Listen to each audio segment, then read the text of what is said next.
No, he wasn't. 2004, and part of the Dutch Morial project. Go ahead.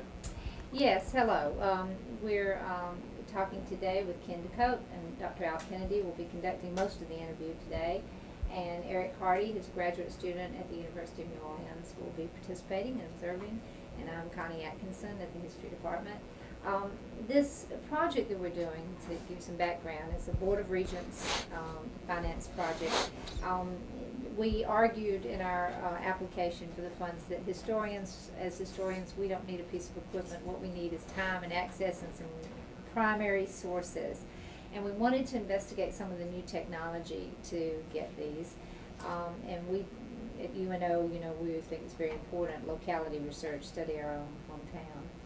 And so we wanted to collect on a particular subject, oral history, so that students and researchers in the future can actually just hear you talking about it rather than some interpretation by some historian of a particular subject. And we came, after a lot of decisions talking about that, what we're really interested in is that Morial election, as the books are coming out about the first black mayors around the country, Harold Washington in Chicago and the others, there's a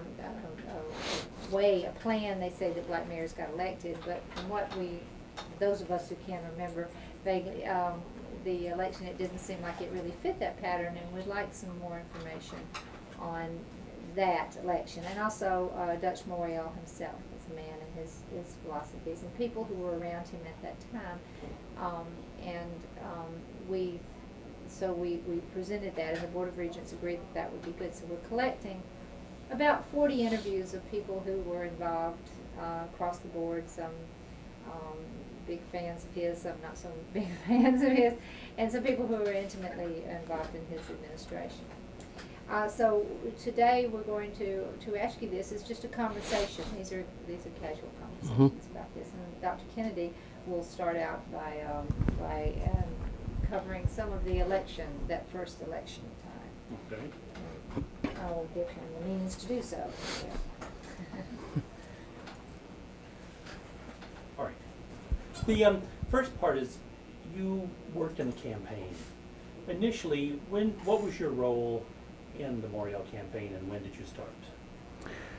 Well, right when all the candidates first qualified, I just answered a call for volunteers to work in my own precinct, which at that time was Ward 13, Precinct 15, in the Broadmoor section of the city. I lived in the 4900 block of South Prior, and the precinct was essentially the area between Napoleon and Jefferson Avenue, and between Claiborne and I think Galvez, more or less with rough boundaries. And I answered the call just to volunteer and do work in that area because I had been active in the neighborhood association. I was on the board of the Broadmoor Improvement Association and so on. I was just teaching in the New Orleans public schools at the time, and Dutch Morial had a reputation as being progressive, which many of the younger people that I was associated with kind of saw his election as a logical follow-up to what was perceived as a progressive administration during Landrieu's administration. In addition to that, some of the neighborhood groups had issues with some of the other candidates that they didn't see as neighborhood friendly. And so consequently, he seemed to be the candidate to support at the time. Okay, now you were teaching at the time. Right. And about how old were you whenever this happened? Oh, let's see. No, I was about 29. You were teaching math at John McDonough Senior High School. Okay. Now the call, where did you hear the call? Was it a media thing that you saw? As far as I remember, it's just among different people, because I was involved with several different groups at the time. The New Orleans Coalition.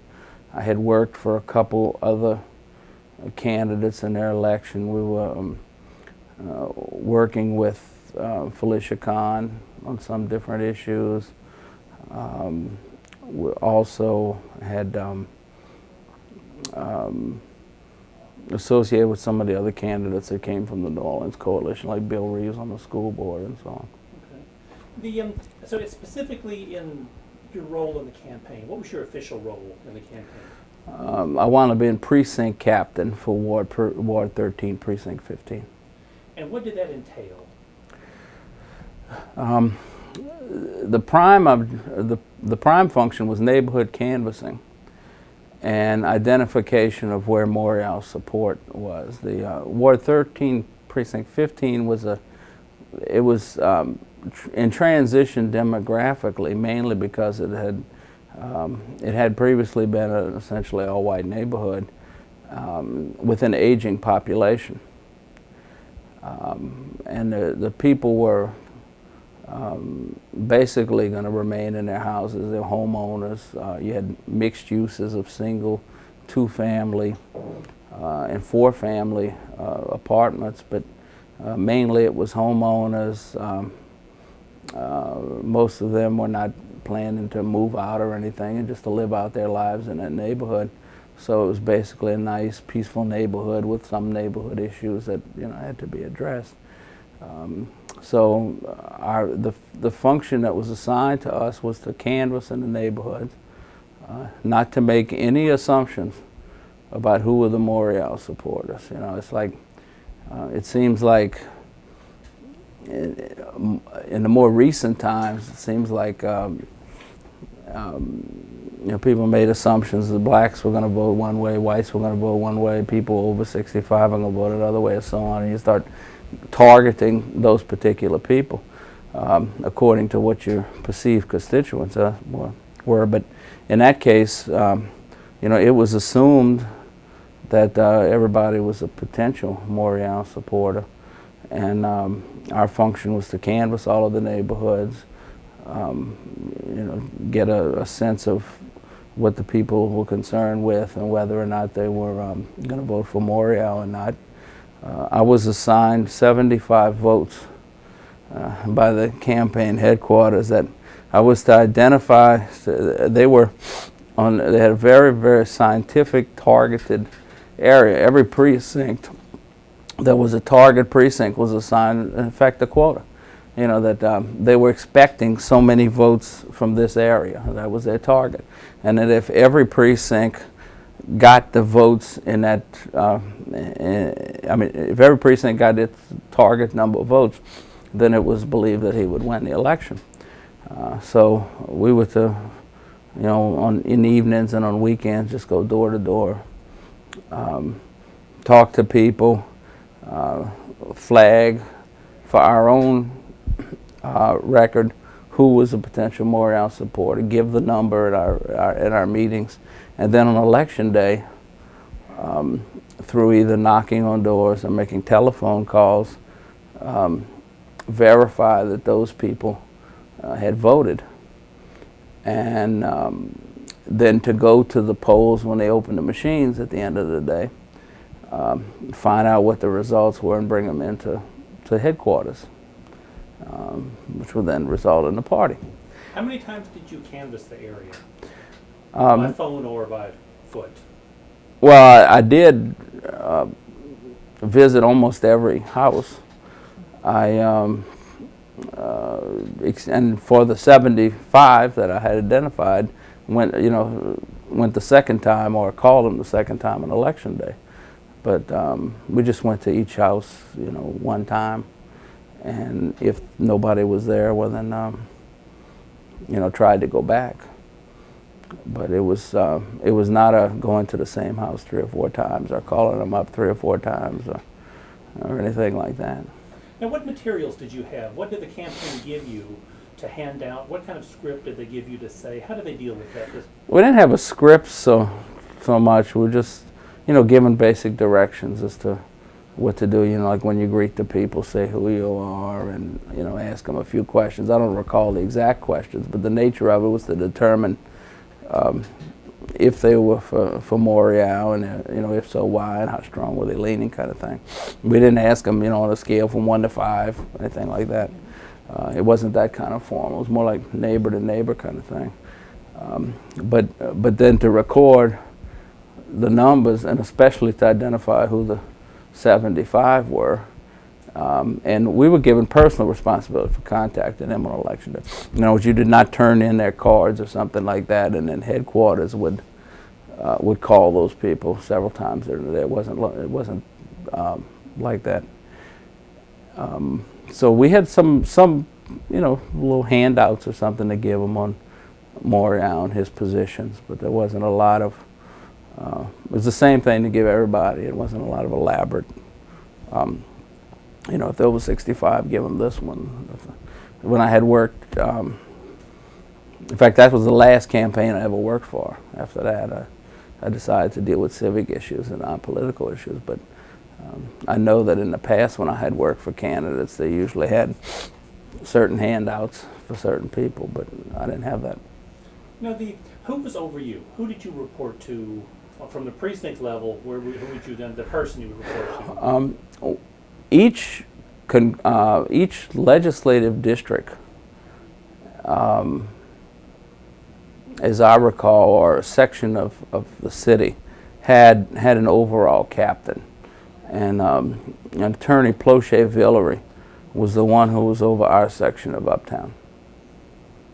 So I don't recall whether it was organized on congressional districts or legislative districts or whatever, but I do remember he had a large section of Uptown, and we would have periodic meetings where we would turn in information, and they would give us, you know, other things strategy-wise or assignment-wise. Where were the meetings held? Where would all the precinct captains gather? Do you remember that?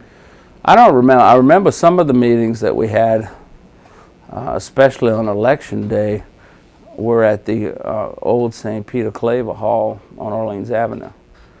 I don't remember where the ones in the Uptown locations were. Okay. Whenever, in any of these strategy meetings, did they give you any kind of cautions on things not to say, or anything to particularly emphasize from the Morial platform? I don't really remember that level of detail.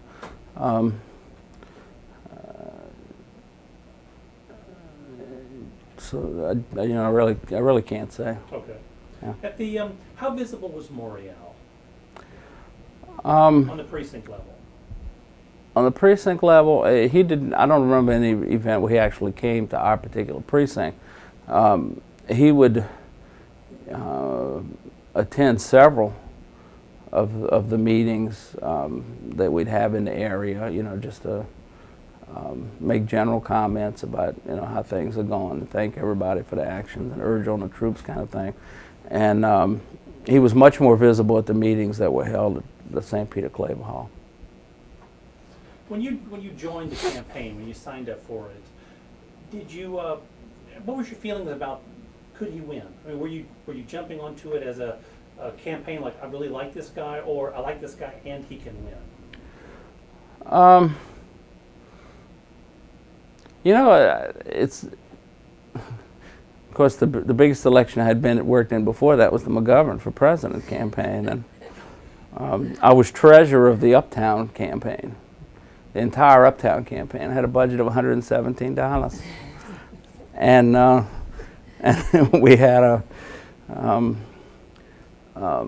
we had a red beans and rice rally or something like that, and we couldn't afford soft drinks, so we had to have Kool-Aid, and we didn't have enough money to even buy anything to put the Kool-Aid in. So it happened that I needed a new garbage can. So I got a big plastic garbage can, and it had never been used, so we washed it out, sterilized it, and made the Kool-Aid in the garbage can. So it's like, so most of us were more concerned with issues and progressive movement towards the future. Several people were initially had supported Nat Kiefer and then moved to the Morial camp for the second primary. Some people kind of lined up behind Morial because some people had feelings that DeRosa was less of a pro-neighborhood person than Morial was. You know, some people were very much interested in getting an African-American mayor. So generally people thought that a similar coalition had elected Landrieu. And I think, was it DeRosa he ran against in that primary? I'm trying to think. Morial, yeah. So it was Fauché the second time, as I recall. Right. In the primary, it's Morrison, Kiefer, DeRosa. DeRosa. Yeah, okay.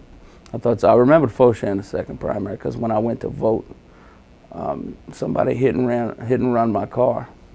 And the police traced him down, and he said the reason he didn't stop to give me his insurance card was because he was rushing to go work for Fauché. but in any event, in that first primary with, in the first term with Morial, I think it's just people saw things as progressive. You know, most of the people my age had really not been eligible to vote until around 72 because you had to be 21 at the time to vote. They didn't reduce it to 18 until after that. Most of us were, have been pretty excited about Landrieu getting elected mayor for his term and what was an open administration and a best and brightest kind of administration. So I think on the part of the workers, there was a very, just upbeat kind of attitude. The people who were running the campaign and would give reports and so on seemed to be much more scientific, and I'd say, you've got targets of this many votes, this is what we're looking at, and they kind of were inspiring some confidence that, each of you just had your thing. You could find your 75 votes in 13, 15. Everybody else does the same. We're going to win the election. So it was at the way it was that the election was operational from my perception. It was this is it. We have a strategy, and if we follow the strategy, we're going to win. How about when you went door to door? What was the response of people to you door to door? Were they, welcome you in, embrace you? What was the response? Well, my neighborhood was, as I said, was still mostly white, and it was mostly older white, 50 and above. A lot of people in their 80s and so on. And it was very interesting because there was one particular block. I think it was on Upper Line Street, between Prier and Claver. It was about a 2-block area. And so it would, I guess, the New Orleans version of Archie and Edith Bunkers on that block. And I can recall knocking on the, one of the things we had to ask too was whether you wanted a sign, whether you wanted any literature or anything like that. So I knocked on one door, and there was a white couple in their 60s, I guess. And I asked them how they felt about the election. And it was kind of like they look around, and then they said, look, we're from Morial. He's for the neighborhood. We think things are going to be better with Morial. We're from Morial. Don't tell anybody, any of my neighbors I'm from Morial. Don't put a sign. I don't want anybody to know. Don't any trouble with the neighbors. But, don't worry about it, we can vote. So, I counted those two people as in my 75, go to the next door. Knock on the next door. Another couple, similar age and race, comes to the door. I said, I'm here working for the Morial election. And, I'd like to know, how you're leaning and so on. They start looking around, look, we're from Morial. You know, we think the roast is not good for the neighborhood. We're from Morial. We don't want anybody else to know. Don't put a sign. You know, this happened like 3 houses in a row. And you know, I started to say, well, you know, this is looking good for the campaign, because it was kind of like an underground movement. People, you know, people really, you know, thought about supporting him and were voting for him, or combination of for him and against DeRosa. And you even had a few people say, well, you know, if Keith will win, I don't want to vote for him. But still, you know, it was a clear current. And by the time I went through the whole precinct, I had identified 75 votes. Was there any reaction to you putting your own signs in front of your house? Not that election. When Morial earlier had run for I think it was juvenile judge, I had just moved into the neighborhood, and that was, I guess, 4 or 6 years earlier, probably around 73 or something like that. I don't remember the exact date, but put a Morial sign up. He was running for judge, and one day we heard some people. We were just mumbling and talking in front of the house, and about 3 families of elderly whites were on the sidewalk in front of the house, staring at our Morial sign, and you know, talking back and forth. And so we were kind of listening through the window to hear what they were saying, and you know, they were kind of wondering about this. The young white couple had moved into this half a double apartment and had a Morial sign up there, and I don't know, but they kind of concluded, well, they're nice people anyway, so we're not going to worry about it, and then they just left. And it's funny because the same gentleman, and you see, I think a lot of this has some kind of, the same gentleman, he was about 80 years old, 80, 85. He used to climb up on his roof and make repairs to the roof and stuff like that. In fact, I remember one time I heard somebody calling me, and I went outside and looked around, and finally I saw he was on the roof, and his arthritis had locked up and he couldn't get down, so he needed me to move the ladder if I had to come down. But a couple years later, the first African American family moved across the street. They moved into the block. They bought a double that fronted on Robert Street, and the long side of the house was on South Prim. And this gentleman by that time was around 85 or something, and he was just standing watching them move into the house. He was just wondering and wondering and wondering.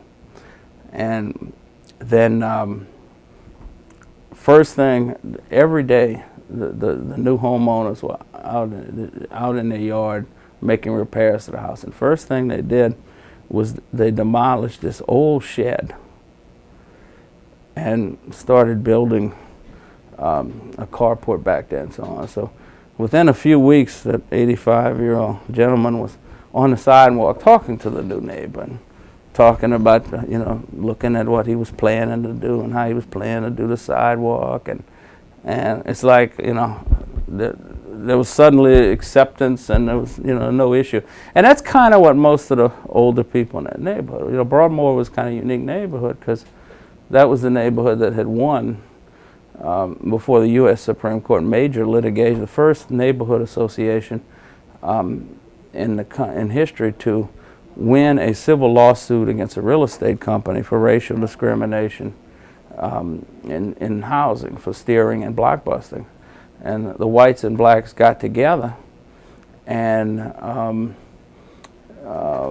went after the real estate company, because the company was calling people in the middle of the night. They'd like buy a house real cheap, you know, and then, well, they buy a house real expensive from a white family, and then they would sell it dirt cheap to a black family, and then they would start calling all the white neighbors saying they're moving in, and you know, you better move out now, listed with our company, because you know, we just show, you know, and all this stuff. So the neighbors instead got together and said that when people move into your neighborhood, property values go up. When people move out of your neighborhood is when they go down. And so they united, and they won enough money to fund a staff of the neighborhood association for 2 years to do projects like fix up your house and other things like that in the neighborhood. Amazing stuff. Yeah. I'm going to give this to Dr. Atkins for a minute to Okay. fill in a little bit, then I'll come back for a few. Okay. other- Well, I had a question. Did you know Dutch Morial personally? Did you meet him before this time? Not before that. You know, I on several occasions met with him, mainly as the years went by and I was representing the school district and as director of planning and other things like that. I would have more interaction. Just met him a few times in passing during the campaign. So it and wasn't so much a personality attraction as much as the issue. it's kind of interesting because you know, when he wasn't there, frequently some of the campaign leaders would make these tongue-in-cheek comments like, you know, we're working for him because we believe in the issues or we believe in what he stands for or something like that. We're not doing it because we want a job or anything like that because he's too crazy to work for, you know. Or he's got, his personality's too strong. Nobody would ever want to, nobody's working for him because they want to work for him, because the more they work for his campaign, the more they get to know him, the more they don't want him to be their boss. You know, so that's kind of how they joke. Now most of them wound up working for him anyway, one way or another, or on a board of commission or something. But you know, it's like people kind of felt that he stood for the things that were progressive and for moving the city in a certain way. And did you see the age group of the people who supported him? Was that across the board or predominantly younger in the white community? Of the ones that I dealt with, it was you know, several different people. I mean, it was generally the same age groups that I had seen working on other campaigns. You know, you had some people who were your people who historically it seemed like they worked in almost every election. You know, just choosing who the candidate was, like Felicia Codd, who had come from the League of Women Voters background, and many of the older people who were supporting Morial would tell the war stories about when they first supported Chet Morrison and his reform elections and so on in the 50s. So, but there were a lot of younger people too, many of whom were the leftovers from the McGovern campaign locally, and we hadn't gotten involved in too many elections. Most of the ones I knew, it's like you know, you kind of pick and choose. Usually hanging around with the New Orleans Coalition bunch and picking and choosing a few progressive candidates. In the neighborhood, what percentage around then were black families in the neighborhood? I don't really remember. It was in the precinct. The precinct was more white than the overall neighborhood, because Broadmoor as a neighborhood included both sides of Claiborne. I mean, both sides of Napoleon, on one side of Claiborne, but it included the General Taylor, Louisiana Avenue Parkway area, which was much more African American. What did they say when you knocked on their door? Who were they voting for? Well, I wasn't working. That was outside the precinct, but I had worked in that same neighborhood for McGovern, and you know, in that neighborhood, well, you know, everybody was welcoming and everything. It was when I worked in other sections, like on Octavia Street, where they'd sick the dog on you, literally. Well, in your precinct, the black families in your precinct, were they Morial? Yeah. Were they? Right. In fact, I had pegged, you know, the 75 voters, and when they opened the voting machine, as I recall, it was 76 votes. So I was so glad to go down and. We were interested in it. It's not in your area of town, but some of the books are writing about the way that the first black mayors were elected. Talk about these organizations, these middle organizations that represent the voters. Like in our case in New Orleans, it would be the Bowls, the Coops, and that group. And we don't see a big impact of that or participation of that in Morial's campaign? You know, I was working for the campaign, and I never heard of Life, which was his political organization, until long after he was mayor, and I don't even know when Life was officially formed. In fact, Life's headquarters on Broad, because we always thought the Morial headquarters was the Peter Claver Lodge on Orleans. So I didn't really see, any of that. I saw it in other elections that I worked for, but in that election, it was more like the Morial campaign. I'm sure there were organizations, that were involved, but I don't ever recall it coming up. And when it seemed like they were going directly to the people without intermediaries too much? I don't really remember. I do know that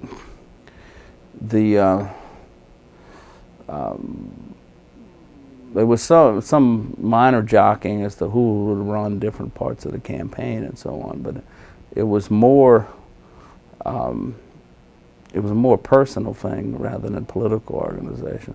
I do remember every now and then, comments would be made whenever there would be any disagreement about things. Now, and I remember the objective, and every now and then somebody would say, that our objective is to get the first black mayor, our objective is not for us to fight with each other, things like that.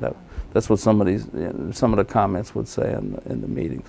I don't remember any specific meeting or any specific issues because, again, at least my involvement was all at the precinct level, and that's the way it was presented to us. I mean, it was like, here's your homework, here's your role for your precinct, here's everybody's name and so on, and here's what your tasks are to do. That's what I wanted to ask. Who were those people, those scientific targeting? Who was doing that? Who was the brains behind exactly what you did, giving you your homework? Well, Renard Rochon was one of the key ones at the time.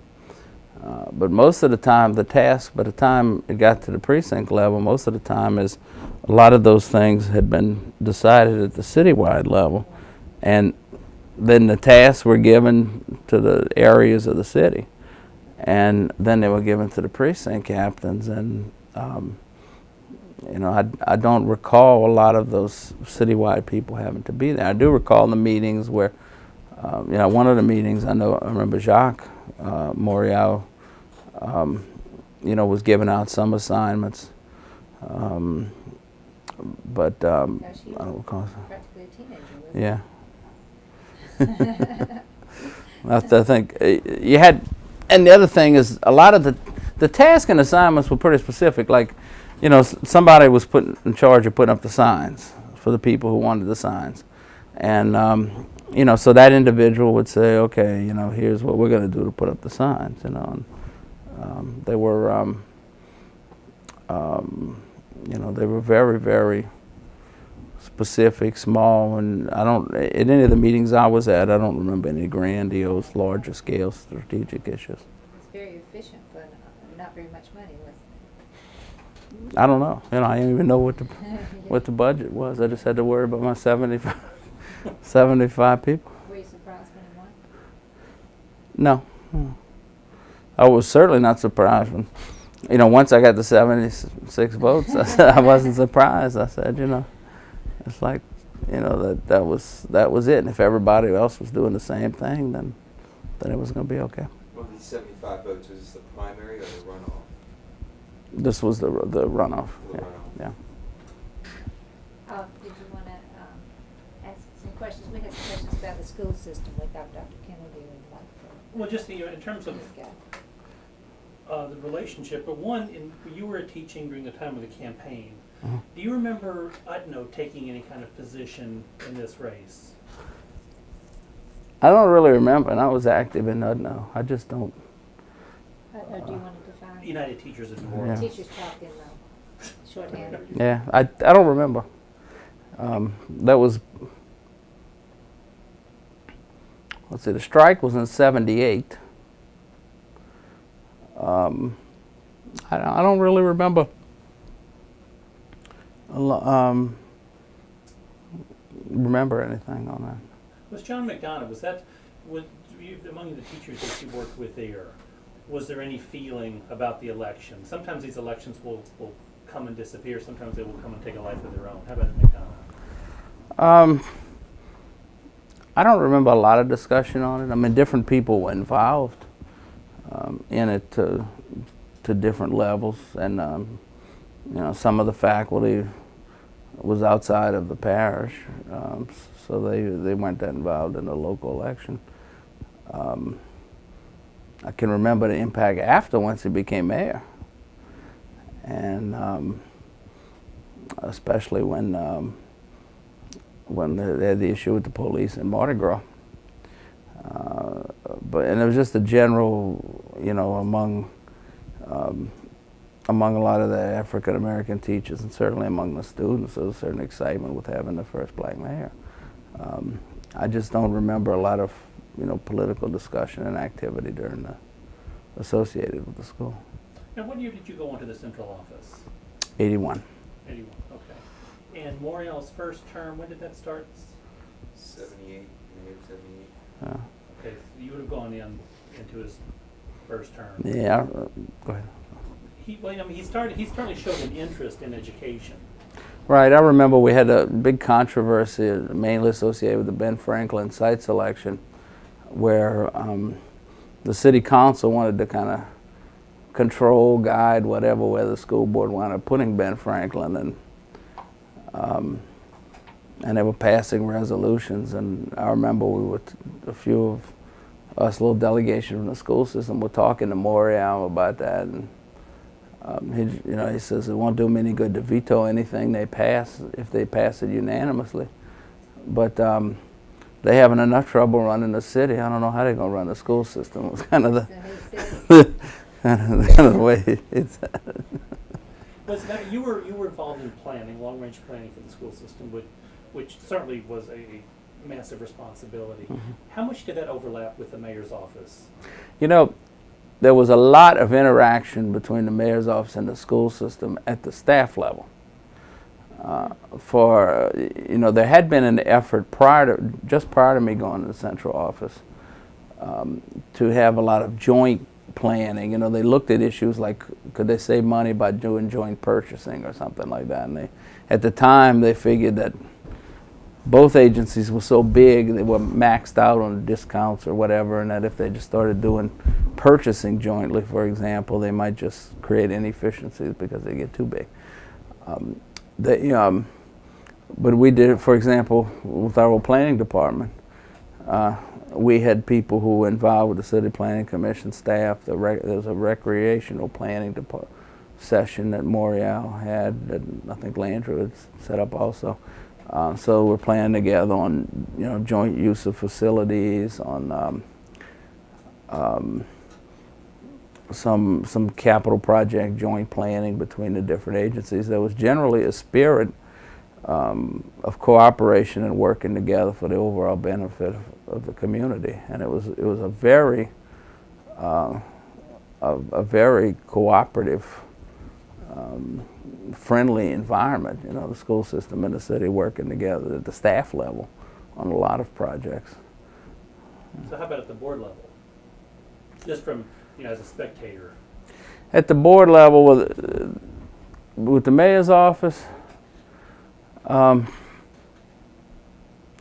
there were issues that came up a few times towards the end, but again, I don't really recall. You know, I'd have to go back and really go back and see what some of the issues were. I remember, you know, like during Mark's term, I can remember some major cooperation, like the '95 election, and then you know, right after that, major conflicts over takeovers and so on with the system.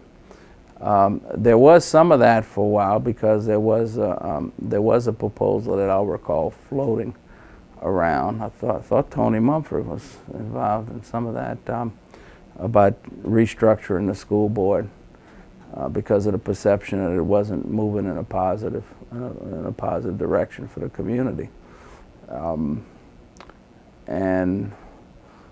You know, again, all I can say is at the staff level, where I was working at the time.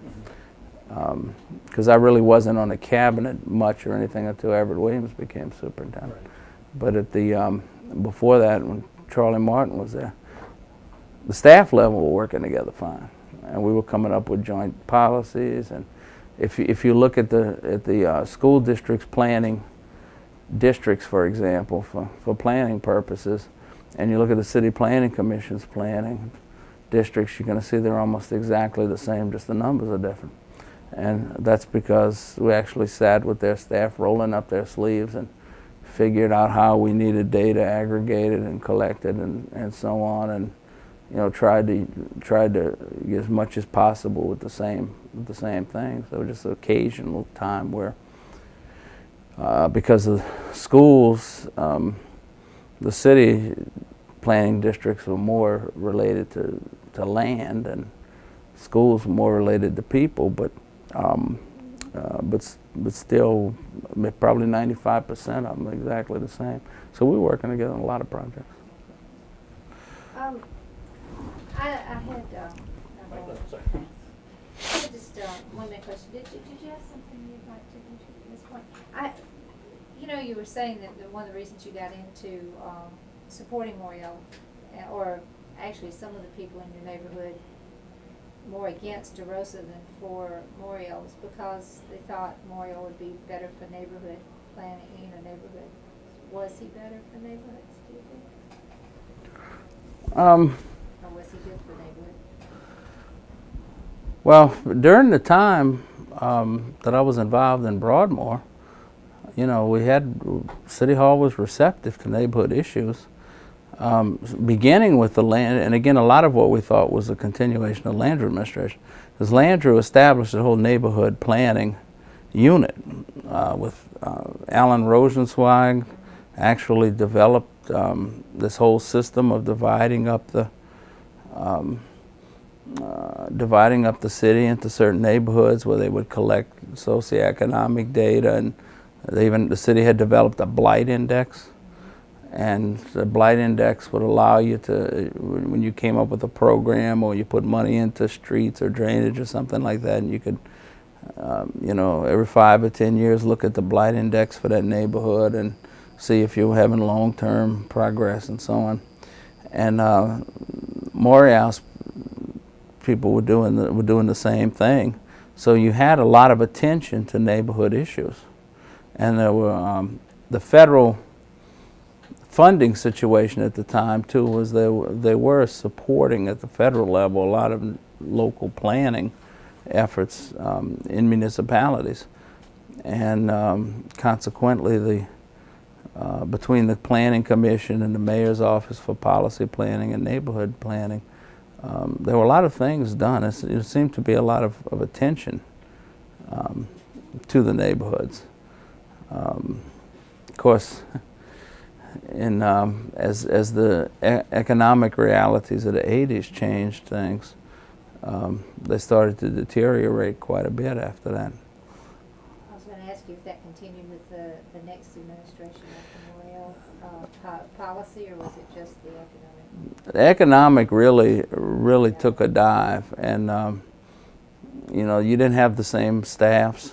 A lot of the funding and grants that had funded some of the staffs by the time Mark was in was no longer in place. We always had a real good, at the staff level, we always had a real good working relationship. Some cases at City Hall, some of those staffs weren't there anymore. And at the school board, some of them weren't there anymore either. So, a lot of that had broken down. So you're not disappointed you voted for Morial? Oh, no. A lot of his legacy, the end of his career, he had a very acrimonious relationship with the press. And his personality, that thing that they teased about at the beginning of his campaign, became a big, huge issue at the end. And of course, as Tony Mumphrey said, he died young, really. But in your mind, what do you think of his legacy? What do you think he brought to the city? Well, he brought, when you said acrimonious, a lot of it too was tenacity. And a lot of times tenacity was needed. I remember talked about when I was at John Mack, the significance of the police strike. Well, one of the big things was marching. I'd chaperone with the band during the Mardi Gras parades, and that was always a big thing with the kids participating in the Mardi Gras parades. And then when they had to cancel all the parades and shift them to, some of them were picked up in Jefferson Parish, and we went and marched in Jefferson Parish. I can remember one parade, it was a tremendous rainstorm, and the kids were just so excited to have Mardi Gras period that they decided to march anyway. And we marched in driving rain. It was like walking through a car wash. We were the only band in the parade. Of course, they won the trophy for first place in the parade. But it's like it was. They still talk about it at the reunions from 23 years later. They talk about. Remember when we marched in the rain and everything? But I can recall a radio talk show where Morial was on discussing the police strike, and a policeman called up, and he said, Mayor, what are you going to do about the fact that the police in Slidell make whatever percent it was more than the police in New Orleans? And Morial just said, you live there, so you ought to work there. And it was very, very sharp. I think a lot of the stuff he proposed that started a lot of debate and still is unresolved issues. I don't think anybody without his personal tenacity would have proposed it and started. I thought when he was, gave his big speech for the earnings tax after the state had outlawed income tax. I mean, I thought that was a stroke of genius. I'm not going. If we can't tax income, we'll tax earnings. And the court wound up throwing that out too. But there were a lot of proposals that him and his staff came up with, and he was, and I mean this in a good sense, he was crazy enough to, to advocate them and put these things on the table. It's it's kind of analogous to in the school system where Dwight McKenna was on the board, and a lot of the things that needed to be said, he was crazy enough to say it. The whole issue about the black male study and what's happening to the African American men in this community. McKenna, said it. And, other times he would, the same tenacity and so on would get him in trouble, and I'm sure it became an issue for Dutch Morial. But I think it was, it was positive. I think things with he laid a lot of seeds for stuff in this community, and